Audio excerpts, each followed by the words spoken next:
வார்த்தைக்கு சொல்லி நாம் நம்ம ஆயுதப்படுத்திக் கொள்வோம். இந்த நாளில் கூட கர்த்தருடைய வார்த்தையை பயந்து கொள்ளும்படியாக நான் பிரபாகர் அவர்களை அழைக்க நாம் யாரும் ஜெபத்தோடு கூட காத்திருக்கிற வேளையில நிச்சயமாகவே தேவ ஆவியானவர் நமக்கு இடைப்படுவார். ஆமென். ஹல்லேலூயா. ஹல்லேலூயா. கர்த்தருடைய நாமம் மகிமைப்படுவதாக. எத்தனை பேர் சந்தோஷமா இருக்கிறீங்க? ஹல்லேலூயா. கர்த்தர் என்னோடு பேசுவார் என்று எத்தனை பேர் ஏக்கத்தோடு இருக்கிறீங்க? ஹல்லேலூயா. ஏக்கத்தோடு ஒவ்வொருவரையும் என் தேவன் நிச்சயமாகவே அவருடைய நினைவுகளை நிறைவேற்றுவார். Thank you Jesus. என்னில் என்ன நன்மை கண்டீர், என்னை அழைத்தீர், உயர்த்தி இருக்கிறீர். ஒரு வரிகளை மாத்திரம் பாடிவிட்டு கர்த்தருடைய நாமத்தை கடந்து செல்வோம். Thank you Jesus. என்னில் என்ன நன்மை கண்டே என்னை அழைத்து உயர்த்தி வைத்தே. என்னில் என்ன நன்மை கண்டே என்னை அழைத்து உயர்த்தி வைத்தே. வழியும் என் கைகளை கொண்டு அழியாவும் ராஜ்யம் கட்ட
சபையில் தேவன் வெளிப்படுவதையே நாங்கள் விஷயக்கிறோம். தொடர்ந்து அவர் இருக்கிற வார்த்தை பகுதியை தேவன் தாமே மகிமைப்படுத்துங்க. கற்று தந்து வழி நடத்துகிற தேவன் தொடர்ந்து பிள்ளைகளை பொறுப்படுத்திக் கொண்டு வழி நடத்த மகிமைப்படும். இயேசுவின் நாமத்தில் ஜெபிக்கிறோம் எங்கள் ஜீவனுள்ள நல்ல பிதாவே. ஹல்லேலூயா.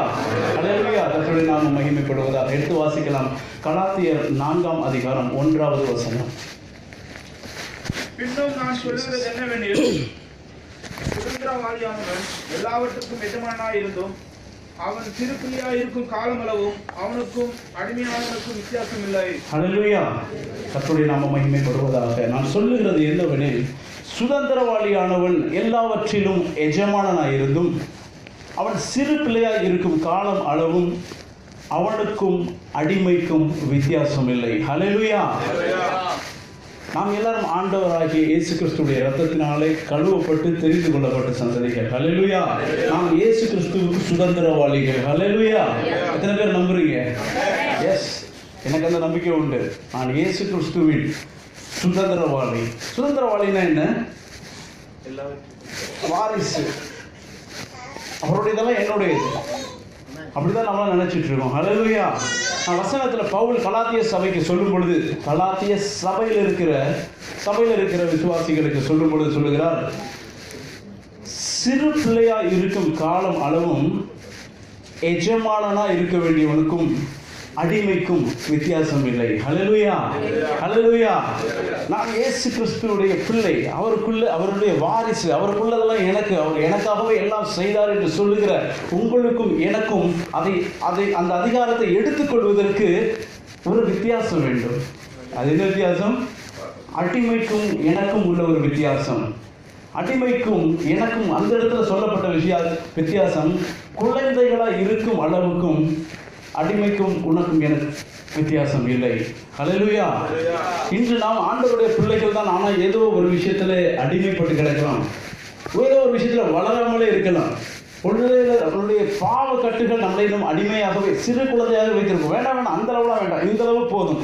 ஃபுல் டைம்லாம் பைபிள் படிக்க வேண்டாம், ஃபுல்லாலாம் அப்படியே கொஞ்சம் லைட்டாக இருந்தால் போதும்னு சொல்லி ஏதோ ஒரு கட்டுக்குள்ளே அடக்கி வைத்து கொண்டே இருக்கலாம். ஒருவேளை நம்முடைய சூழ்நிலைகள், வேலைகள், வேலை ஸ்தலத்தில் ஏதோ ஒரு மனிதர்கள் ஏதோ ஒரு காரியத்திற்காக இல்லை இந்த அளவு வளர்ந்தா போதும், இதுக்கு மேலே வளர வேண்டாம் என்று சொல்லி ஏதோ ஒரு வேளையில் ஆண்டவருடைய ராஜ்யத்துக்கு ஓட வேண்டும் அப்படின்னு நினைச்சிட்டு இருக்க உங்களை மட்டுப்படுத்தி இருந்தால் நமக்கும் அடிமைக்கும் வித்தியாசம் இல்லை. ஹல்லேலூயா. எத்தனை பேர் என்னோட கூட இருக்கிறீங்க? நான் எஜமானனா இருக்க வேண்டியவன். ஹல்லேலூயா. என்றால் நான் இயேசு கிறிஸ்துவுடைய சுதந்திரவாளி. ஆனால் இன்னும் நான் வளராமல் இருக்கிறதுனால எனக்கும் அடிமைக்கும் வித்தியாசம் இல்லை. இன்று உங்களுக்கும் அடிமைக்கும் வித்தியாசம் இல்லை. ஏன்? நாம் இன்னும் வளர வேண்டியவர்கள். ஹல்லேலூயா. வசனத்தில் எப்படியா சொல்லுது? காலத்தை பார்த்தால் இன்னமும் பால் குடிக்கிற பிள்ளையாக இருந்தா எப்படிப்பா? பால் குடிக்கிறவர்களா இருந்தோம் என்றால் இன்றும் அடிமைக்கும் நமக்கும் வித்தியாசம் இல்லை. ஹல்லேலூயா. நானும் ஒரு சகோதரன் அப்படியே பேசிக்கொண்டு இருந்தோம்ப்பா. இன்னைக்கு இருக்கிற காலகட்டத்தில் நம்மளுடைய அப்பா அம்மாவுடைய காலகட்டத்தில் இருந்த ஊழியக்காரர்கள், தேவ மனிதர்கள் வேறு. அவர்களை பார்த்து அவர்களிடத்திலிருந்து கற்றுக்கொண்ட காரியங்களை இன்று நமக்கு முன்பாக ஓடுகிறவர்கள் செய்து கொண்டிருக்கிறார்கள். நாம் அவர்களை பார்த்து தான் பல நேரத்தில் கற்றுக்கொண்டிருக்கிறோம். எனக்கு முன்பாக சில ஊழியக்காரர்களோ இல்லை தேவ மனுஷர்களோ இருக்கலாம், அதுபோல் ஒவ்வொருவருக்கும் உண்டு. ஆனால் அடுத்து வர ஜெனரேஷன், என்னுடைய பிள்ளை இல்லை உங்களுடைய பிள்ளை யாரை பார்த்து ஆண்டவரை கற்றுக்கொள்ள போகிறார்? ஹல்லேலூயா. இன்னைக்கு இருக்கிற ஊழியர் கூட்டத்தை பார்த்து நம்முடைய பிள்ளைகள் வளர்ந்து கொண்டிருக்கிறது. அடுத்த ஒரு ஜெனரேஷன் வரும். அப்போ இப்படியே ஆரம்பத்தில் இருந்த தெய்வ மனுஷர்களை போல இன்னைக்கு ஏதோ 1-2 பேர் தான் இருக்காங்கன்னு சொல்ல கேள்விப்பட்டிருக்கிறேன். அடுத்த ஜெனரேஷன்ல எத்தனை பேர் அது போல வல்லமையா இருப்பார்களோ தெரியாது. அதுக்கு கர்த்தர் சித்தமாய் அதுக்கு ஒரு ஜெனரேஷன் இருந்துச்சுன்னா நம்மளுடைய பிள்ளைகளின் பிள்ளைகளோ சந்ததிகள் யாரை பார்த்து ஆண்டவரை கற்றுக்கொள்வார்கள்? ஹல்லேலூயா. தேவ வசனம் எப்படி இருக்கிறதாம்? தாயின் முளைப்பாலை போல, அதுல கலப்படம் கிடையாது. ஆனால் இன்னைக்கு எல்லா பிள்ளைங்களுக்கும் டாப் அப் மில்க்னு கொடுக்குறாங்க. பிறந்த உடனே பிள்ளைக்கு ஒரு சின்ன பாட்டில் வச்சிருப்பாங்க ஹாஸ்பிட்டலில். அம்மாவுக்கு பால் கொடுக்க முடியாது, கஷ்டமாக இருக்கும், பாட்டில் எடுத்து விட்டு எடுப்பா, உடனே கொடுத்துருவோம் டெஸ்ட். அதுக்கப்புறம் அந்த கையிலே வச்சிருந்தா கெட்டு போய் சொல்லி அதை பவுடராக மாற்றிட்டாங்க. பவுடரை வாங்கி நீங்கள் எவ்வளோ நாள் வேணாலும் வச்சுக்கலாம், எக்ஸ்பிரி டேட் ஒரு 1 இயர். ஆனால் இப்படி தான் எனக்கு எல்லா காரியமும் போய் கொண்டிருக்கிறது. Easy, instant. தேவனுடைய வார்த்தையும் கூட. ஹல்லேலூயா. வேதத்தை திறந்து படித்த நாட்கள் மாதிரி வாட்ஸ்அப்பில் என்ன வார்த்தை வருதுன்னு வெயிட் பண்ணிட்டு இருக்கோம். ஹல்லேலூயா. எல்லா மெசேஜையும் வாட்ஸ்அப்பில் போட்டுருவாங்க. நான் ஒரு ஆயத்தம் பண்ணதுக்கப்புறம் சில மெசேஜை செக் பண்ணி பார்க்க வேண்டியது இருக்குது. ஒருவேளை யாராச்சும் யாராவது போட்டிருப்பான், அதை பார்த்து இவன் கால் பண்ணிக்கிறான்னு சொல்லிடுவாங்க. ஹல்லேலூயா. இன்னைக்கு பயந்து தான் ஆண்டவருடைய வார்த்தை கொடுக்க வேண்டிய ஒரு சூழ்நிலை. Instant message. அவங்களுடைய கருத்துக்களையும் தேவனுடைய வார்த்தைகளையும் திணித்து ஒரு மெசேஜ் அனுப்பிவிட்டு அப்படியே பரவலாக ஓடிக்கொண்டிருக்கிறது. சில பேர் சபைக்கே வரதில்லை, அப்படியே வாட்ஸ்அப் சர்ச்சில் இருந்து கொண்டிருக்கிறார்கள். ஹல்லேலூயா. எத்தனை பேர் ஒத்துக்கொள்கிறீங்க? ஹல்லேலூயா. நாங்களும் விசுவாசினாங்க அப்படின்னு சொல்றதுக்கு நாங்களும் இருக்கிறோம் அப்படின்னு ஒரு வாட்ஸ்அப்ல டெய்லி குட் மார்னிங், காலையில் ஒரு வசனம், நைட்டு ஒரு வசனம் ஓடிக்கொண்டிருக்கிறது. தேவனுடைய வார்த்தையை திறந்து படித்த காலம் மறந்து போச்சு. மொபைல்லையும் வாட்ஸ்அப்லேயே ஓடிக்கொண்டிருக்கிறது. ஹல்லேலூயா. நேற்றுக்கு எங்கள் வீட்டில் இருந்து ஒரு பைபிள் எடுத்தேன். அந்த பைபிள் எடுக்கும்போது அந்த பேப்பர் உடையுது. பேப்பர் கிழிஞ்சு பார்த்துருக்கேன், பேப்பர் உடையுது. ஏனென்றால் அது ரொம்ப பழைய ஒரு பைபிள். இவ்வளவு நாள் என்னுடைய மனைவிக்கு அவங்க பாஸ்டர் கிஃப்டாக கொடுத்தது. அவர் காலத்தில் வச்சிருந்த ஒரு பைபிள் போல. அவ்வளோ ஒரு அது தொடங்கும்போது எனக்கு உள்ளுக்குள்ளே நிறுவனமோ பண்ணுது. அப்போ இவ்வளவு காலம் இந்த பைபிள் அவன் புரட்டி அதை ஒரு கிஃப்டாக கொடுத்து அது இந்த வீட்டில் இருக்குன்னு சொல்லி அதை என் பிள்ளை தொட்டதுக்கப்புறம் பைபிளில் பேப்பர்லாம் ஒன்று இருந்து. ஹல்லேலூயா. அப்படிப்பட்ட காலங்கள் மாறி இன்னைக்கு மொபைல்லேயே ஓடிட்டு இருக்குது. ஹல்லேலூயா. கர்த்தருடைய நாமம் மகிமைப்படுவதாக. ஆண்டவர் ஒரு பெரிய வித்தியாசத்தை எதிர்பார்க்கிற ஒரு தேவனாக இருக்கிறார். ஹல்லேலூயா. அது புதுசா இப்போ 2017 அவர் என்றைக்கு ஜெனிப்பிக்க தொடங்கினாரோ, உருவாக்க தொடங்கினாரோ, அப்பொழுதே அவருடைய கிரியேச்சர்ஸ்ல, அவருடைய படைப்பில் சில வித்தியாசங்களை தேவன் எதிர்பார்க்கிறார். எடுத்து வாசிக்கலாம். ஆதியாகமம் 1ஆம் அதிகாரம் 18ஆம் வசனம். பகலையும் இரவையும் ஆளவும் வெளிச்சத்துக்கும் இருளுக்கும் வித்தியாசம் உண்டாக்கவும் தேவன் அவைகளை வானம் என்கிற ஆகாய விரிவிலே வைத்தார். தேவன் அது நல்லது என்று கண்டார். அது நல்லது என்று கண்டார். அவர்தான் உருவாக்கினார். உருவாக்கின பின்பு அதற்கு ஒரு வித்தியாசம் வைத்தா நல்லா இருக்கும் ஆண்டவர் எதிர்பார்த்தார். ஹல்லேலூயா. பகலையும் இரவையும், வெளிச்சத்தையும் இரவையும் பிரிப்பதற்கு ஒரு வித்தியாசத்தை கட்டளையிட்டு அவர் சொல்லுகிறார், இது நல்லது. ஆண்டவர் தான் உருவாக்கினார். பகல ஆண்டவர் தான் உருவாக்கினார், இரவையும் ஆண்டவர் தான் உண்டாக்கினார். ஆனால் அதுக்கு ஒரு வித்தியாசம் ஏற்படுத்தி அது நல்லது என்று கொண்டார். ஹல்லேலூயா. ஆண்டவருடைய படைப்புகள் எல்லாமே ஆண்டவர் படைச்சதுதான். ஆனாலும் அதில் ஒரு வித்தியாசத்தை தேவன் தேடுகிறவராய் இருக்கிறார். ஹல்லேலூயா. இன்னைக்கு சபைக்கெல்லாம் வந்தது நல்லதுதான். ஆனால் இதிலும் ஆண்டவர் சில வித்தியாசமானவர்களை தேடுகிறவராக இருக்கிறார். இஸ்ரவேல் ஜனங்களை எல்லா ஜாதிகளிலும் தனக்கென்று பிரித்து எடுத்த தேவன். இவர்கள் என் துதியை சொல்லி வருவார்கள். ஏன்? அப்போ மற்றவங்கெல்லாம் நீங்க தானப்பா உருவாக்குனீங்க. மனுஷனை நீங்க தானப்பா, மனித இனத்தை நீங்க தானப்பா உருவாக்குனீங்க. ஏன் இஸ்ரவேல் ஜாதிகள் மட்டும், ஏன் இஸ்ரவேல் இனம் மட்டும்? ஆண்டவர் வித்தியாசத்தை தேடுகிறவராக இருக்கிறார். ஹல்லேலூயா. அவருக்கென்று ஒரு கூட்டத்தை தனக்கென்று உருவாக்கி எல்லாரையும் உருவாக்குனேன், ஆனா இவர்கள் ஸ்பெஷல் என்று சொல்லி ஒரு கூட்டத்தை வித்தியாசப்படுத்த தேவன் அன்றிலிருந்தே தொடங்கிவிட்டார், செய்து கொண்டே இருக்கிறார். ஹல்லேலூயா. எகிப்தில் இருந்து ஜனங்களை வித்தியாசப்படுத்திக் கொண்டே இருந்தார். பார்வோனுக்கும் இடையில, மோசேக்கும் இடையில சவால்களிலே தேவன் யார் என்று காட்டுவதற்காகவே சில வித்தியாசங்களை கட்டளையிட்டுக் கொண்டிருந்தார். எடுத்து வாசிக்கலாம். Thank you Jesus. யாத்திராகமம் 8ஆம் அதிகாரம் 22-23 வாசிக்க டைம் இல்லைன்னா நானே உங்களுக்காக வாசிக்கிறேன். Thank you Jesus. பூமியின் நடுவில் நானே கர்த்தர் என்பதை நீ அறியும்படிக்கு, பூமியின் நடுவில் நான் கர்த்தர் என்று நீ அறியும்படிக்கு, என் ஜனங்கள் இருக்கிற கோசேன் நாட்டில் அந்நாட்டிலே வண்டுகள் வராதபடிக்கு அந்த நாட்டை விசேஷப்படுத்தி என் ஜனங்களுக்கும் உன் ஜனங்களுக்கும் வித்தியாசம் உண்டாகும்படி செய்வேன். Praise the Lord. இந்த அடையாளம் நாளைக்கு உண்டாகும் என்று கர்த்தர் சொல்கிறார். Praise the Lord. என்ன சொல்லுகிறார்? பூமியின் நடுவில் நானே கர்த்தர் என்று நீ அறியும்படிக்கு. எதுக்காக வித்தியாசம்? எதற்காக தேவன் வித்தியாசம் எதிர்பார்க்கிறார்? ஏன் வித்தியாசப்படுத்துகிறார்? அவரே தேவன் என்று உலகத்தில் எல்லாரும் அறிந்து கொள்ளும்படி. ஹல்லேலூயா. ஹல்லேலூயா. எல்லாரும் இருந்தாலும் ஒரு சிலரை கொண்டு வித்தியாசமாய் அவரே தேவன் என்று பூமியிலே தேவன் நிலைப்படுத்திக் கொண்டிருக்கிறார். எகிப்தில் என்ன செய்தாராம்? அந்த இடத்துல சொல்லுகிறார், நான் கர்த்தர் என்று அறிந்து கொள்ளும்படிக்கு இந்த நாட்டை விசேஷப்படுத்தி வித்தியாசப்படுத்துகிறேன். எல்லா வீட்டுக்குள்ளேயும் வண்டு வரும், ஆனா இவள் இருக்கிற நாட்டில், என் ஜனம் இருக்கிற நாட்டை விசேஷப்படுத்தி என் ஜனங்களுக்கும் முன் ஜனங்களுக்கும் நான் வித்தியாசத்தை கட்டளையிடுவேன் என்று தேவன் சொல்லுகிறார். ஹல்லேலூயா. தேவன் அவருடைய நாம மகிமைக்காய் அவருடைய பிள்ளைகளை விசேஷப்படுத்தி வித்தியாசப்படுத்துகிற தேவனாய் இருக்கிறார். அடுத்த வாசிக்கலாம். யாத்திராகமம் 9ஆம் அதிகாரம் 4-6. கர்த்தர் இஸ்ரவேலின் மிருக ஜீவன்களுக்கும் எகிப்தியரின் மிருக ஜீவன்களுக்கும் வித்தியாசம் பண்ணுவார். Praise the Lord. Praise the Lord. மிருக ஜீவன்களிலே வித்தியாசம். மிருக ஜீவன் என்பது தொழிலுக்கு சமானம், வருமானத்துக்கு சமானம். அன்னைக்கு இஸ்ரவேல் மிருக ஜீவன்களுக்கும் எகிப்திய மிருக ஜீவன்களுக்கும் ஒரு வித்தியாசம். எல்லாம் அழிந்து கொண்டிருக்குது, எல்லாம் செத்து கொண்டிருக்குது. ஆனா இஸ்ரவேல்ல ஒருத்தருக்கும் சாகலை, ஒரு மிருகமும் சாகலை. ஹல்லேலூயா. அது ஒரு வருமானத்தை குறிக்கிற ஒரு விஷயம், தொழிலை குறிக்கிற விஷயம். எல்லாம் பஞ்சம் வரும், ஆனா இஸ்ரவேலுக்கு கிடையாது. ஹல்லேலூயா. ஒருவேளை சொல்லணும், என்ன பிரதர் சபைக்கும் எங்களுக்கும் வேலையில் ஆட்டம் இருக்கு, உன்னுடைய கன்றுகள் ஒருவேளை நோய்வாய்ப்பட்டிருக்கலாம், ஆனால் சாவதில்லை. ஹல்லேலூயா. இஸ்ரவேலில் ஒரு மிருகமும் சாகவில்லை. ஆனா அதுக்கு ஒரே ஒரு என்ன ஒரு உரிமை வேணும், நான் இஸ்ரவேலனா இருக்க வேண்டும். ஹல்லேலூயா. எல்லாரையும் போல இல்லை, ஆண்டவர் தான் என்னை உருவாக்கிறார், ஆனாலும் இஸ்ரவேல் அவருக்கு ஸ்பெஷல். ஹல்லேலூயா. சபைக்கு எல்லாரும் வரலாம், ஆனா இஸ்ரவேல் தேவனுக்கு ஸ்பெஷல். ஹல்லேலூயா. அப்ப அந்த ஒரு உத்தரவாதம் நமக்குள்ள இருந்துச்சுன்னா நம்முடைய மிருக ஜீவன்கள் சாவதில்லை. ஹல்லேலூயா. ஒன்றும் சாவதில்லை. அதை தொடர்ந்து அடுத்த விஷயம் பார்த்தோம்னா அவருடைய முதல் பேற்றுக்கும் அதை எடுத்து வாசிக்கலாங்களா? யாத்திராகமம் 11:6 அதனால் எகிப்து தேசம் எங்கும் முன்னும் பின்னும் ஒரு காலம் உண்டாகாத பெரிய கூக்குரல் உண்டாகும். ஓகே, அடுத்த வாசகம் 7. கர்த்தர் எகிப்திற்கும் இஸ்ரவேலருக்கும் பண்ணுகிற வித்தியாசத்தை நீங்கள் அறியும்படிக்கு இஸ்ரவேல் புத்திரர் அனைவருக்குள்ளும் மனிதர் முதல் மிருக ஜீவன்கள் வரைக்கும் ஒரு நாயாகிலும் தன் நாவை அசைப்பதில்லை. Praise the Lord. ஹல்லேலூயா. தலை வீச்சு அனைத்தும் எகிப்தில் இருக்கிற முதல் பிள்ளைங்க எல்லாம் செத்து போச்சு, அவனுடைய மிருகத்தில் இருக்கிற முதல் பேர் எல்லாம் செத்து போச்சு. ஆனா இஸ்ரவேலில், அதாவது அங்க இருக்கிற ஆண்டவருடைய பிள்ளைகள் வீட்டுல அப்படிப்பட்ட காரியம் நடக்கலை. தேசம் எங்கும் கூக்குரல், தேவனுடைய வீட்டுல அப்படி ஒரு சத்தம். அதாவது அவர் சொல்லுகிறது, இஸ்ரவேல் புத்திரன்ல தலையீற்று ஒன்றும் கிடையாது, அவனுடைய மிருக ஜீவனில் ஒன்றும் சாவதில்லை, ஒரு நாயாகிலும் வாயை அசைப்பதில்லை. ஹல்லேலூயா. இஸ்ரவேலின் சட்டைக்குள்ளே அடைக்கலம் பூந்த அது நாயாக இருக்கட்டும், அது கூட கூக்குரல் விடாது. ஹல்லேலூயா. தேசம் எங்கும் ஏதோ ஒரு கூக்குரல், ஆனா இஸ்ரவேலுடைய வீட்டில் அந்த எந்த பாதிப்பும் இல்லாமல் அதே தேசத்துக்குள்ளே ஆண்டவர் அவர்களை வழிநடத்தினார். ஹல்லேலூயா. எகிப்திலே தேவன் வழிநடத்த முடியும் என்றால் இந்த தேசத்திலையும் அவருடைய பிள்ளைகளா இருக்கவில்லை தேவன் வழி நடத்த முடியும். ஹல்லேலூயா. ஒரே ஒரு உத்தரவாதம், நான் வித்தியாசமானவன், தேவனுக்கு என்று பிரித்தெடுக்கப்பட்ட ஜாதி, அதற்குள் இருக்கிற என்ற உத்தரவாதத்தில் இருக்கும்போது எந்த ஒரு காரியமும் என்னையும் உங்களையும் அணுகாது. ஹல்லேலூயா. கர்த்தருடைய நாமம் மகிமைப்படுவதாக. ஹல்லேலூயா. ஓகே, தேவன் ஏன் அவர்களை வித்தியாசப்படுத்திக் கொண்டே இருந்தார்?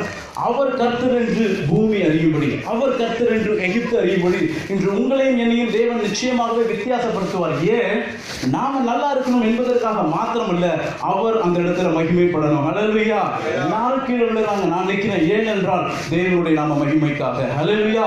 எல்லாருக்கும் பிரச்சனை, ஆனா அதுக்குள்ள நான் நிற்கிறது என்றால் தேவனுடைய நாம மகிமைக்காய். ஆண்டவர் நம்மளை பிரித்தெடுத்ததின் நோக்கமே தேவனுடைய நாமத்தை மகிமைப்படுத்துவதற்காய். ஹல்லேலூயா.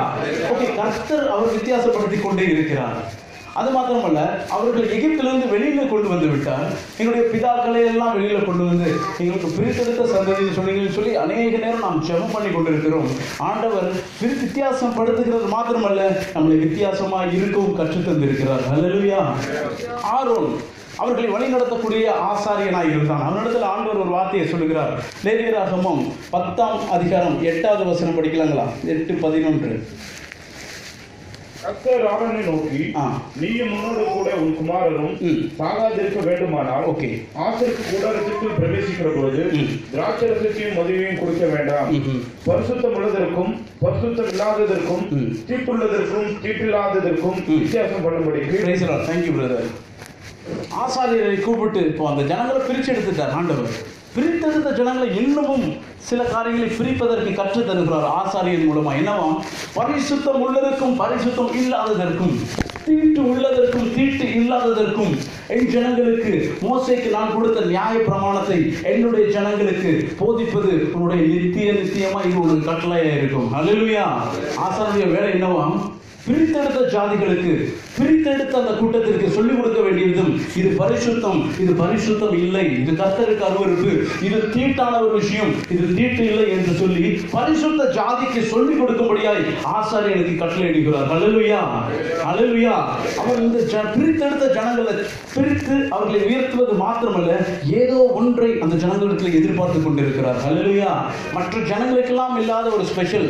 நாங்களாம் ஆண்டுடைய பிள்ளைங்க, ஆனா அந்த ஆண்டுடைய பிள்ளைங்களுக்கு வேற ஏதோ கற்றுக் கொடுக்கிறார். இது பரிசுத்தம், இது பரிசுத்தம் இல்லை. ஹல்லேலூயா. இது தீட்டு இல்லை, இது தீட்டு என்று சொல்லி ஆசாரியன் அவர்களுக்கு நித்தியமாய் சொல்லிக் கொண்டிருக்க வேண்டும். அதை அவரிடத்தில் சொல்லுகிறார். என்னுடைய ஜனத்துக்கு போதித்து, என்னுடைய ஜனம், ஆனாலும் அவர்களுக்கு இதுக்கு போய் சொல்லு, என்னுடைய ஜனம் ஒருவேளை திசை மாறி போகலாம் சொல் என்று சொல்லி இன்றும் ஆண்டவர் ஒவ்வொரு இடத்திலும் இது பரிசுத்தம், இது பரிசுத்தம் இல்லை என்று சொல்லி இன்றும் பேசிக்கொண்டுதான் இருக்கிறார். ஹல்லேலூயா. ஆண்டவருடைய ஜனம் தான், என் ஜனம் தான், ஆனாலும் தீட்டுக்கும் தீட்டு இல்லாததற்கும் வித்தியாசம் தெரிந்தே ஆக வேண்டும். ஹல்லேலூயா. ஏனென்றால் இவன் மூலமாய் என்னுடைய நாமம் மகிமைப்பட போகிறது. ஹல்லேலூயா. இவன் மூலமாய் இவன் இருக்கிற இடத்துல, குடும்பத்தில், சபையில, சமுதாயத்தில் என்னுடைய நாமம் மகிமைப்பட போகிறது. ஹல்லேலூயா. அவர் பிரிச்செடுத்த கூட்டத்திலிருந்து ஆண்டவர் இன்னொரு கூட்டத்தை பிரிக்கிறார். என்னுடைய வேலையை செய்யும்படியாய், உடன்படிக்கை பெட்டியை தூக்குவதற்கு என்னுடைய சன்னதியில் நின்று எனக்கு ஆசாரிய ஊழியம் செய்யும்படியாக, என்னுடைய நாமத்தை கொண்டு மற்றவர்களை ஆசீர்வதிக்கும்படியாக லேவியை எனக்கென்று பரிசுத்தம் பண்ணு. ஹல்லேலூயா. பிரித்தெடுத்த கூட்டத்தில் திருப்பி சில காரியங்களை சொல்லிக் கொடுத்து, சரி எல்லாரும் படிச்சாச்சு, இது பரிசுத்தம், இது பரிசுத்தம் இல்லை அப்படி சொன்னதுக்கு அப்புறமும் இந்த ஒரு கூட்டத்தை மாத்திரம் எனக்கென்று பிரித்தெடுத்து மீண்டும் அவர்களை பரிசுத்தப்படுத்துவாயாக. ஹல்லேலூயா. ஆண்டவர் ஏதோ ஒரு காரியத்தை இந்த பெரிய கூட்டத்தில் தேடிக்கொண்டு இருக்கிறார். எத்தனை பேர் விசுவாசிக்கிறீங்க? ஹல்லேலூயா. ஆண்டவர் அப்படியே கழிச்சு கட்டி கடைசியா எடுக்கும் பொழுது எனக்கு ஒரு ஆசை, அந்த கூட்டத்தில் நான் இருக்கணும். ஹல்லேலூயா. ஆண்டவர் வித்தியாசம் பார்க்கிறதாவே இருக்கிறார். எல்லாரையும் போலும் இல்ல, ஏதோ ஒரு வித்தியாசமா இருக்கிறது ரொம்ப கஷ்டம். எல்லாரும் போல இருக்கிறது நல்ல ஈஸி இல்ல. இப்ப எல்லாரும் நம்ம பேண்ட் ஷர்ட் போட்டு இருப்போம், நல்ல ஈஸி. இன்னைக்கு நான் மட்டும் ஒரு வேஷ்டியை கட்டிட்டு இருந்தேன்னா கொஞ்சம் வித்தியாசம், நல்லா இருக்கும், ஒரு மாதிரி பார்ப்பாங்க எல்லாரும். எல்லாரும் முடி வச்சிருக்கும் போது நான் மட்டும் திடீர்னு மொட்டை அடிச்சுன்னா ஒரு வித்தியாசம். ஆனால் ரொம்ப கஷ்டம் வித்தியாசம் இருக்கிறது. ஹல்லேலூயா. வித்தியாசம் இருக்கிறதுக்கு யாரும் விரும்புறது கிடையாது. ஏன்னா நம்ம எல்லாரும் போலும் இருக்கலாம் அப்படின்னு யோசிப்போம்.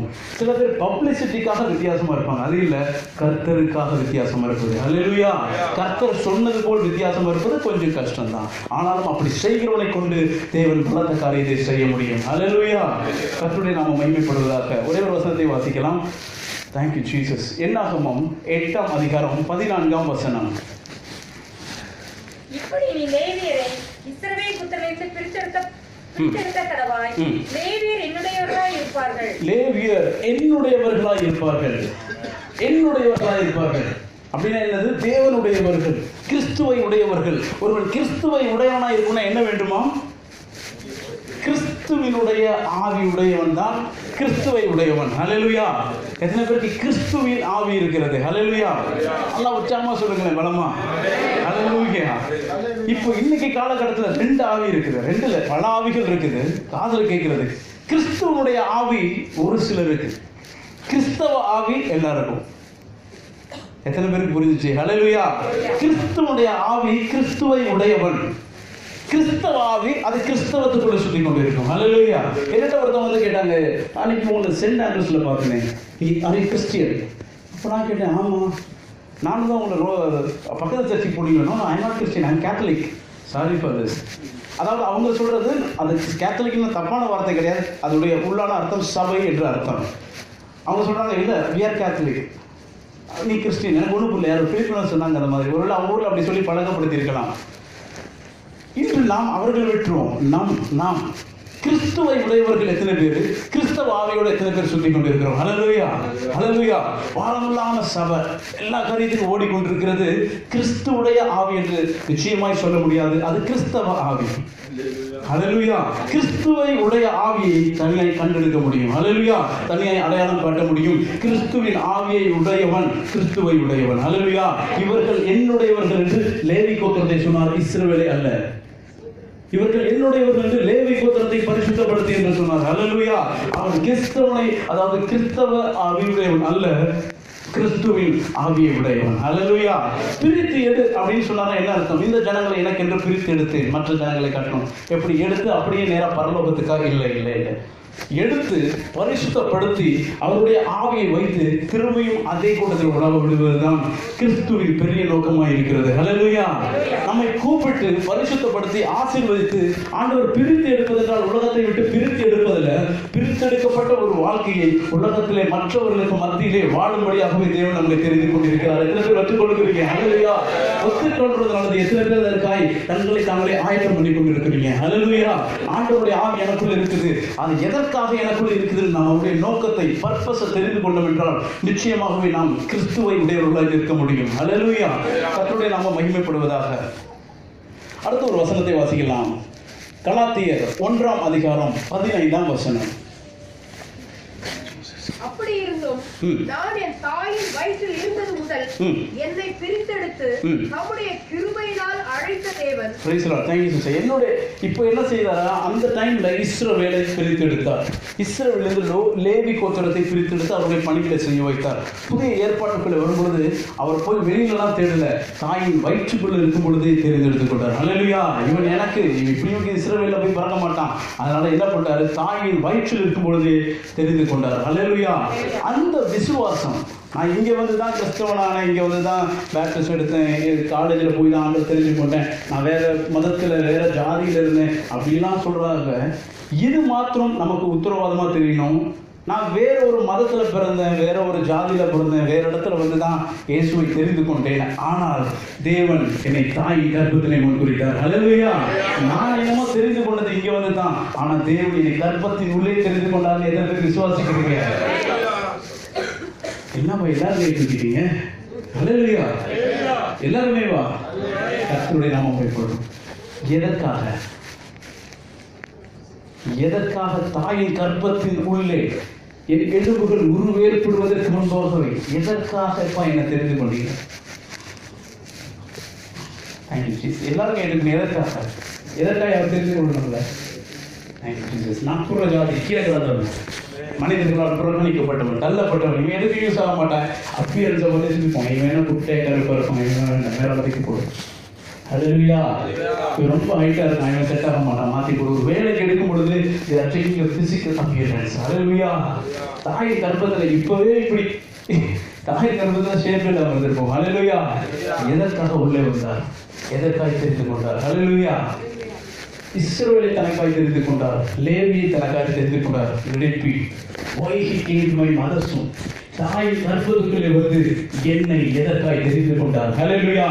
இந்த கேள்விக்கு பதில் கிடைச்சிருச்சுன்னா நீயும் நானும் தேவனுடைய சமூகத்தில், தேவனுடைய ராஜ்யத்தில் வித்தியாசமானவர்களாக இருப்போம். ஹல்லேலூயா. இந்த கேள்விக்கு பதில் வேற யாரும் தர முடியாது, தேவன் மாத்திரமே தர முடியும். ஹல்லேலூயா. எல்லாரும் போலும் இல்லை, ஆனால் கொஞ்சம் வித்தியாசம். ஏன்?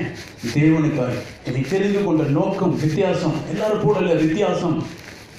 அடிமைக்கும் சிறு பிள்ளையானுக்கும் வித்தியாசம் இல்லை. அவன் சுதந்திரவாளி, ஆனால் அவன் சிறு பிள்ளையா இருப்பதால் அவனுக்கும் அடிமைக்கும் வித்தியாசம் இல்லை.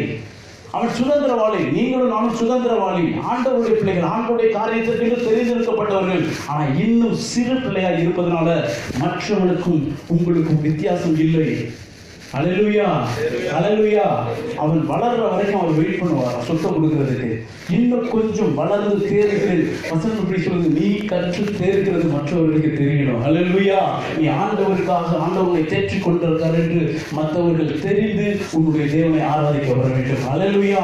சபை கூடுதல் மாத்திரமல்ல, ஆண்டவர் என் தாயின் கற்பத்துக்குள்ளே நீ தெரிந்து கொண்டதுக்கு ஒரு நோக்கம் உண்டு.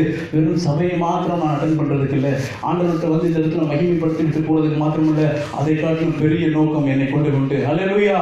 இந்த வசனம் ஒவ்வொருவருக்கும் தனித்தனியாக வருகிறது. இது சபைக்கு உள்ள வசனம் தான். சபை என்றால் அது நீங்களும் நானும் தான். ஹல்லேலூயா. ஒவ்வொருடைய தனி மனிதனுக்கு வருகிற வசனம், தேவன் என்னை பிரமிக்கத்தக்க அதிசயமாய் உண்டு பண்ணினார். ஹல்லேலூயா. எத்தனை பேர் நம்புறீங்க இந்த வசனத்தை? Physical appearance different. பிரமிக்கத்தக்க அதிசயம், அதாவது பயங்கர வண்டர்ஃபுல்லா இருக்கணும்னா அது வேற. ஆனா தேவன் என்னை உருவாக்கும் பொழுதே அவருடைய பிளானுக்காக என்னை டிசைன் பண்ணினார். ஹல்லேலூயா, ஹல்லேலூயா. எத்தனை பேர் விட்டாம இருக்கிறீங்க? என்னுடைய வாழ்க்கையில ஒரு பகுதி மாத்திரம் ஆச்சரியமா இருந்தா நல்லா இருக்கும், என்னுடைய வேலை நல்லா இருந்தா நல்லா இருக்கும். இப்படிதான் நம்ம ஒவ்வொரு காரியத்தை ஆண்டவர்கிட்ட கொண்டு போய் வைப்போம். ஆண்டவர் என்னுடைய வாழ்க்கையில் என்னுடைய குடும்ப பகுதி ஆசீர்வாதமா இருக்கணும், வேலை ஆசீர்வாதமா இருக்கணும், பிள்ளைங்க நல்லா இருக்கணும். ஆனா ஆண்டவர் நீ மொத்தமா நல்லா இருக்கும்னு யோசிக்கிறார். ஹல்லேலூயா. ஒரு படம் வரைஞ்சாங்க, 2 ஓவியர்கள் அரசு அரண்மனையில படம் வரைஞ்சாங்க. அப்போ ஒரு போட்டி வச்சாங்க, உள்ளே பெஸ்ட் யார் ஆர்டிஸ்ட்னு கண்டுபிடிக்கலாம்னு சொல்லி ஒரு ராஜா ஒரு போட்டி வச்சார். அப்போ அதே அரண்மனையில ஆனா ரொம்ப அமைதியா, எல்லாருக்கும் பாப்புலாரிட்டி கிடையாது, ஆனா ஒரு ஓவியன் அரண்மனையிலே உண்டு. வெளியிலிருந்து ஏகப்பட்ட பேர் வந்தாங்க, எல்லா ஸ்கிரீனிங் முடிஞ்சிச்சு, படம் வரைகிறார்கள். 2 படம். வெளியிலிருந்து ரொம்ப பாப்புலரான ஒரு ஓவியனையும் அரசர்கள் இருந்த ஒரு அந்த படத்தையும் செலக்ட் பண்ணியாச்சு.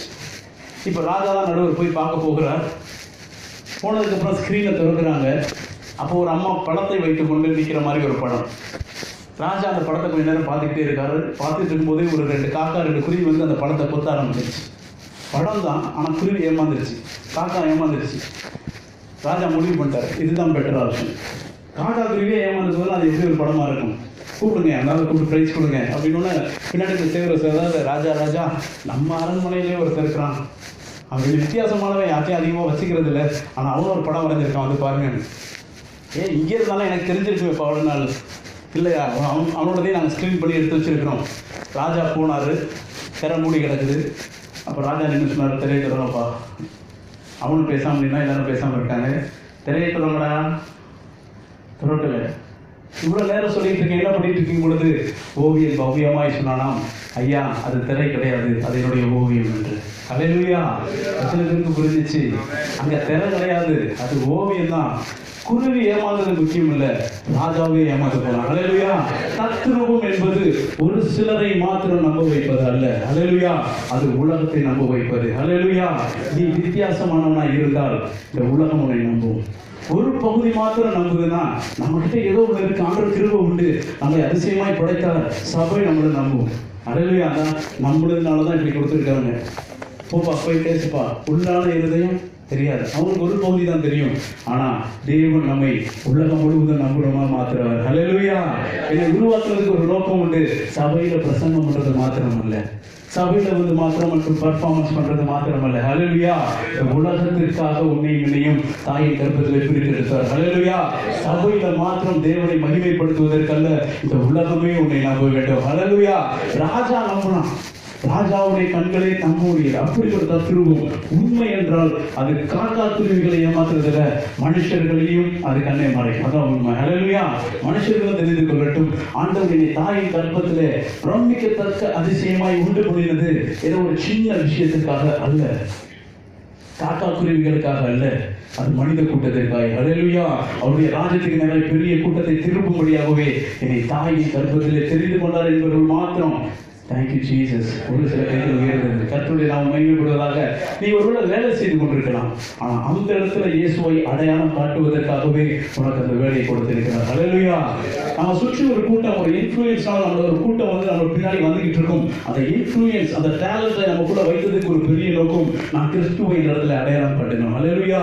நான் போய் வேத வசனத்தை பேச வேண்டாம், இயேசுவை பற்றி பேச வேண்டாம், இயேசுவை போல வாழ்ந்தாலே அந்த இடத்துல வித்தியாசத்தை காண்பிக்க முடியும். அல்லேலூயா. எத்தனை பேர் விசுவாசிக்கிறீங்க? ஆண்டவர் என்னை வித்தியாசப்படுத்தி இருக்கிறார். எதற்கென்றால் தேவனுடைய நாம மகிமைக்கென்று. அல்லேலூயா. அவர் இஸ்ரவேலை பிரித்தெடுத்தார், லேவி கூட்டத்தை பிரித்தெடுத்தார். இன்று உன்னையும் என்னையும் தாயின் கர்ப்பத்துக்குள்ளே வந்து பிரித்தெடுத்தார். இந்த இடத்தில் நாம் தேவனை மகிமைப்படுத்திக் கொண்டிருக்கிறோம். அல்லேலூயா. இப்பொழுது ஒரு கேள்வி, இப்படி ஓடிக்கொண்டிருக்கிற நான் பரலோக ராஜ்யத்திற்கு போய் சேருவேனா? ஏனென்றால் அந்த இடத்துல இன்னும் ஒரு பிரித்தெடுத்தல் நடக்கிறது. அல்லேலூயா. எப்படி நடக்குது? வேகமாய் சொல்லி முடிக்கிறேன். பரலோக ராஜ்யத்திற்கு ஒப்பாய் சில காரியங்கள் சொல்லப்பட்டிருக்கிறது. எப்படி? அது கடலிலே வலையை வீசி அகப்படுறது எல்லாம் சகல விதமான மீன்களையும் இழுத்து போட்டு நல்லதை மாத்திரம் எடுத்து கூடையில போடுவாங்க. அல்லேலூயா. இப்ப இந்த சர்ச்சில் வலை போட்டோம்னா எல்லாரும் மாட்டுவோம்ல, அப்படியே எடுத்துட்டு போயிடுவார் அவர் பரலோகத்துக்கு. போயிட்டு சரி அப்படியே சேர்த்துருவார், நம்மளாம் நம்பிட்டு இருக்கோம். அங்கே போய் வலையை கொஞ்சம் ஒதுக்கி வச்சுட்டு ஒரு கூடையை கொண்டு வருவோம். நல்லதெல்லாம் எடுத்து போட்டுட்டு அந்த வசனத்தை மாத்திரம் வாசிக்கலாங்களா? மத்திய 13:47 அன்றையும் பரலோக ராஜ்யம் கடலிலே போடப்பட்டு சகல விதமான மீன்களையும் சேர்த்து வாரிக்கொள்ளும் வலைக்கு ஒப்பாயிருக்கிறது.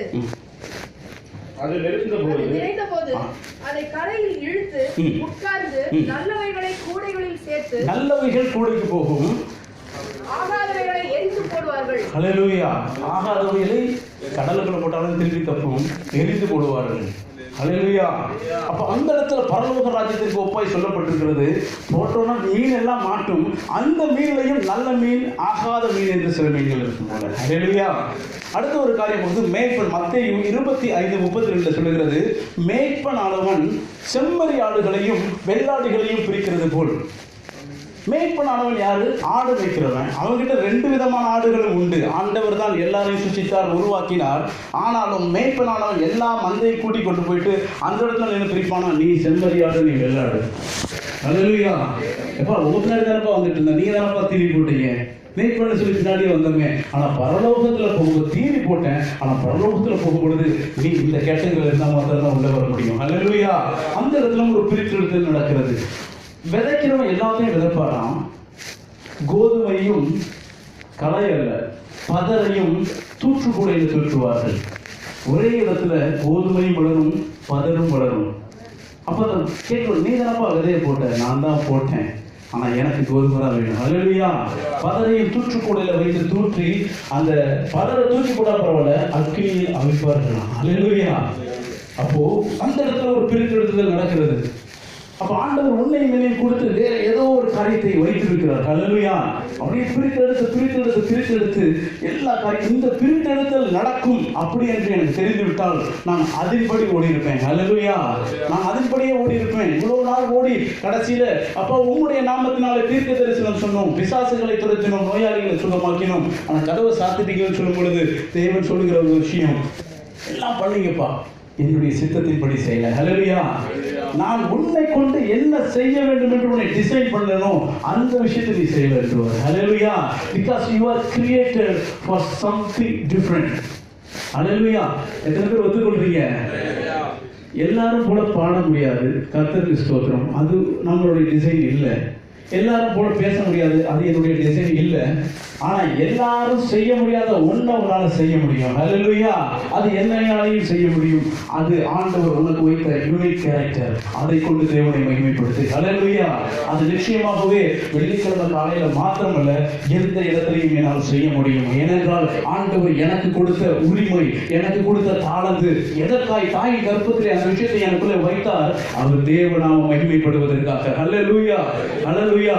ஒரு வித்தியாசத்தை தேவன் எதிர்பார்த்து கொண்டிருக்கிறார். உன்னையும் என்னையும் உருவாக்கும் பொழுது வித்தியாசமாகவே உருவாக்கினார். அந்த காரியத்தை நாம் செய்தே ஆக வேண்டும்.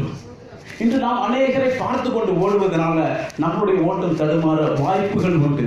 நான் ஆரம்பத்திலே உங்கள்கிட்ட சொன்னேன், அநேக ஊழியர்களை பார்த்து தான் இன்னைக்கு நம்மளுடைய பக்தி விருத்தி வந்து கொண்டிருக்கிறது. அநேகர் பைபிள் படிக்கிறது இல்லை, ஆனால் எல்லா நாளும் நம்ம மெசேஜ் கேட்போம். யூடியூபோ கார்லையோ மெசேஜ் கேட்போம். ஆனா இன்னைக்கு வருகிற ஜெனரேஷன் யாரை பார்த்து ஓட போகிறது? ஒரு மிகவும் முக்கியமான ஒரு கேள்வி. நான் வந்தேன், வாழ்ந்தேன், போனேன் என்பதில்லை, அடுத்த தலைமுறைக்கு என்ன செய்தோம் என்பது அர்த்தமுள்ள ஒரு வாழ்க்கை. ஹல்லேலூயா. இப்போ நான் மற்ற ஊழியர்களை எல்லாம் கை நீட்டி சொல்லுவதற்கு எனக்கு அதிகாரம் இல்லை. ஒன்று மாத்திரம் எனக்கு தெரியும், என்னால தேவனுக்காக சரியாக நடக்க முடியும். ஹல்லேலூயா. என்னை பார்த்து பெரிய கூட்டம் வர வேண்டாம், அட்லீஸ்ட் என் பிள்ளைங்க வந்தா போதும். ஹல்லேலூயா. நாம் தேவனுக்காக ஏதோ ஒன்று செய்ய வேண்டும் என்றால் அதை இன்றே தொடங்குவோம். கர்த்தருடைய நாமம் நிச்சயமாய் மகிமைப்படும். ஹல்லேலூயா. ரோமர் 12ஆம் அதிகாரம் 4ஆம் வசனம். ஏனெனில் நமக்கு ஒரே சரீரத்திலே அநேக அவயவங்கள் இருந்தும் எல்லா அவயவங்களும் ஒரே தொழில் இராதது போல அநேகராகிய நாமும் கிறிஸ்துவுக்குள் ஒரே சரீரமா இருக்க ஒருவருக்கொருவர் அவயவங்களா இருக்கிறோம். நமக்கு அருளப்பட்ட கிருபையின்படியே நாம் வெவ்வேறான வரங்கள் உள்ளவர்களாக ஒரே சரீரம். ஆண்டவர் சபை கிறிஸ்துவுடைய சரீரம், தலை கிறிஸ்து. ஹல்லேலூயா. இப்போ ஏகப்பட்ட அவயவங்கள் இங்கு உண்டு, ஆனா இது செய்யற வேலையை அது செய்ய முடியாது. ஹல்லேலூயா. இந்த கையை ஆசைப்படலாம், எனக்கு இந்த கால் மாதிரி வேகமா ஓடணும் என்று ஆசைப்படுறது தப்பு இல்லை, ஆனா அவரை டிசைன் பண்ண நோக்கம் வேற. ஹல்லேலூயா. இன்று அநேகருக்கு நம்மளுடைய டிசைன் தெரியாததுனால இப்ப எதெல்லாம் வெளியே தெரியுது? கை, காலு இவ்வளவுதான் வெளியில தெரியும். உள்ளுக்குள்ள வயிறுனோட இருக்கு, அது என்ன செய்யும்? நான் அந்த கை மாதிரி எல்லாத்தையும் தூக்கி வைக்கலாம்னு வயிறு ஆசைப்படலாம், ஆனா முடியாது. வெளியில தெரிகிற விஷயத்தை பார்த்து நாம் இப்படிதான் செய்ய வேண்டும் என்றால் முடியாது. ஆண்டவர் உனக்கென்று எனக்கென்று வைத்த நோக்கம் மிக பெரியது. ஹல்லேலூயா. அவர் பிரித்து எடுக்கிற தேவன். பிரித்து நம்மளை எதற்காக உருவாக்கினாரோ அதிலே நீங்க செய்யும் பொழுது நீங்கள் ஆசீர்வாதமா இருக்கிறீர்கள். ஹல்லேலூயா. ஹல்லேலூயா. நாம் ஆண்டவர் இன்னும் ஐக்கியம் கொள்கிறவர்களாக இருக்கும் பொழுது அந்த திட்டம் நமக்கு இன்னும் தெளிவாக தெரியும். மற்றவர்களை போய் கை வச்சு ஆண்டவர் எனக்கு என்ன வச்சிருக்காருன்னு சொல்லுங்கன்னு சொல்ல வேண்டாம். ஹல்லேலூயா. ஆண்டவர் உனக்கு வைத்ததை உன்னிடத்தில் பேச வல்லவர். காதுகளை உண்டாக்கினவர் கேளாதிருக்க மாட்டார், வாய்களை உண்டாக்கினவர் பேசாதிருக்க மாட்டார். ஹல்லேலூயா. நாம இப்ப கேட்கலாம், அது எப்படிங்க பேசுவாரு? நீ உண்மையா இருந்தா உன்கிட்ட பேசுவாரியா? ஹல்லேலூயா.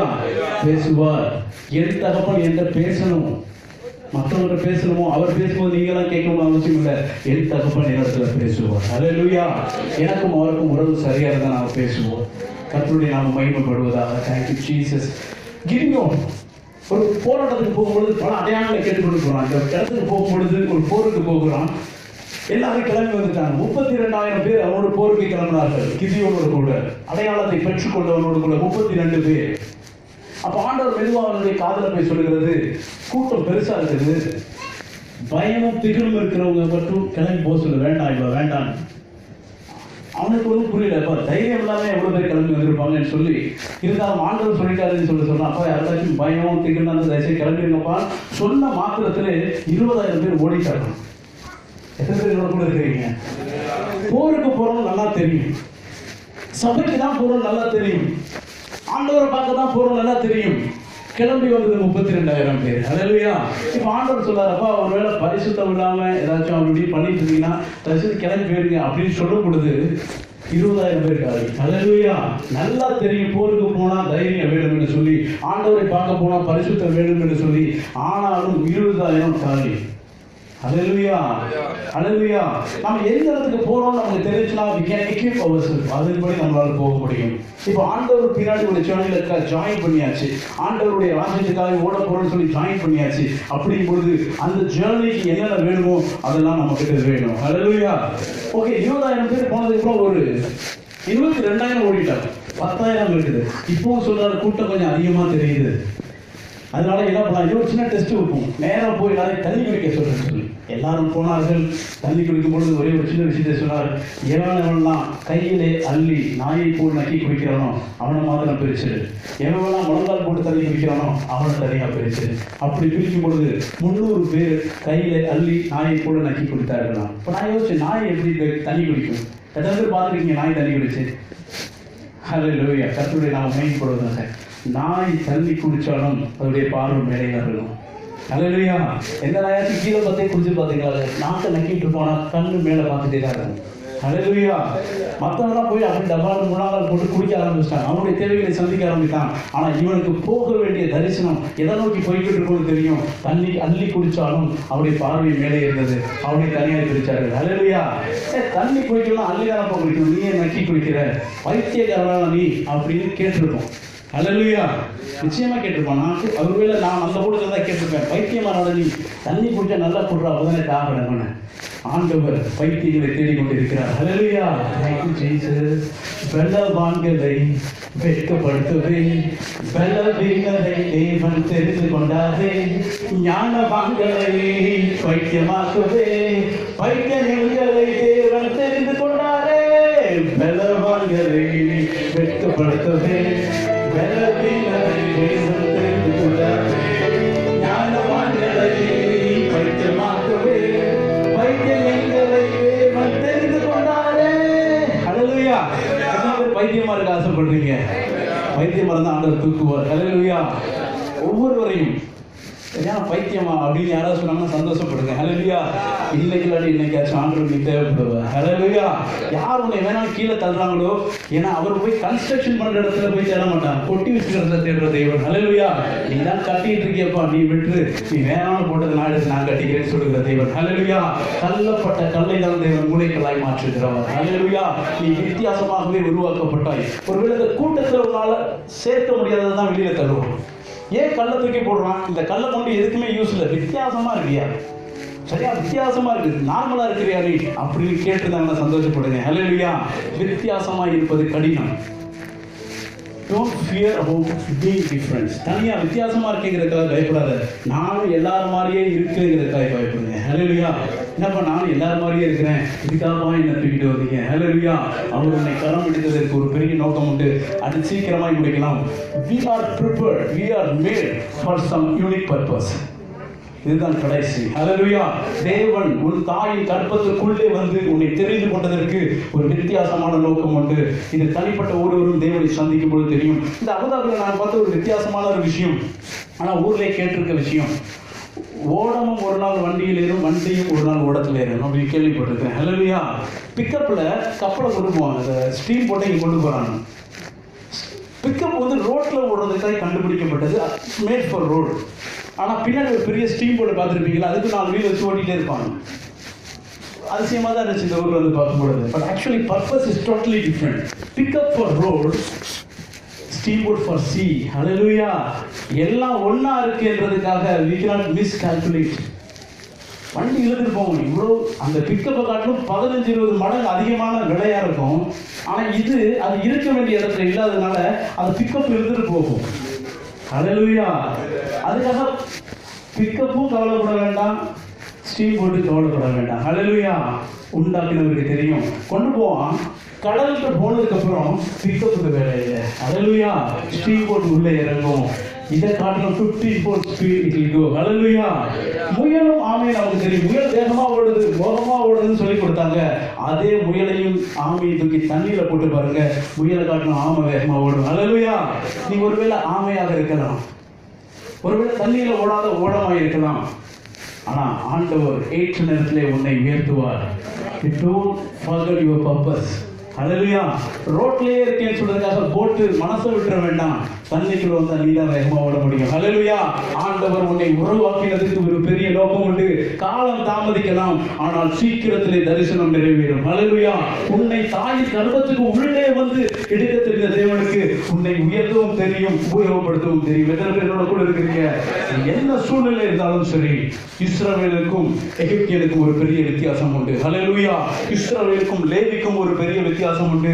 அப்படி ஒரு வித்தியாசம் இருந்தால், தேவன் பிரித்தெடுத்த கூட்டத்திற்கே வித்தியாசம் இருந்தால், தேவன் பிரித்தெடுத்த எனக்கு நிச்சயமாகவே ஒரு வெற்றி உண்டு, ஒரு வித்தியாசம் உண்டு. ஹல்லேலூயா. கர்த்தருடைய நாமம் மாத்திரம் மகிமைப்படுவதாக. தேவனுடைய நாமம் இந்த இடத்துல ஒரு முறை கூட மகிமைப்படட்டும். Thank you Jesus.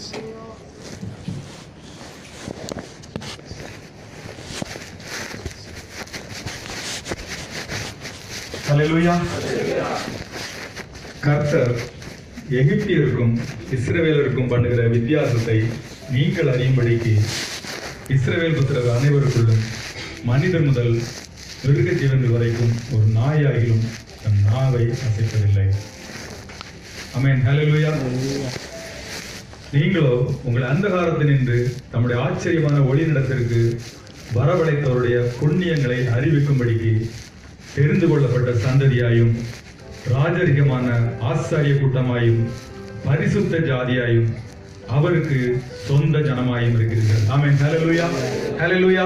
கர்த்தர் நாமம் மகிமைப்படுவதாக. இந்த நாளில் கூட கர்த்தர் நல்ல ஒரு ஆராதனை கட்டளையிட்டார், நல்ல ஒரு சத்தியத்தை கேட்டோம். உங்களையும் என்னையும் தேவனாய் கர்த்தர் இஸ்ரவேலருக்கும் எகிப்தியருக்கும் வித்தியாசத்தை உண்டு பண்ணும்படிக்காய் நம்முடைய தாயின் கர்ப்பத்திலே நம்மை முன்னறிந்து நம்மை தெரிந்து கொண்டு நம்மை வேறு பிரித்திருக்கிறார். ஆமென். ஹல்லேலூயா. அவர் நம்மை வேறு பிரித்தது மாத்திரமல்ல, நாம் அவருடைய புண்ணியங்களை அறிவிக்கும்படிக்கு அவருடைய ராஜரிகமான ஒரு ஆச்சாரிய கூட்டமாயும் ஒரு பரிசுத்த ஜாதியாயும் நம்மை வேறு பிரித்து வைத்திருக்கிறார். ஆமென். ஹல்லேலூயா.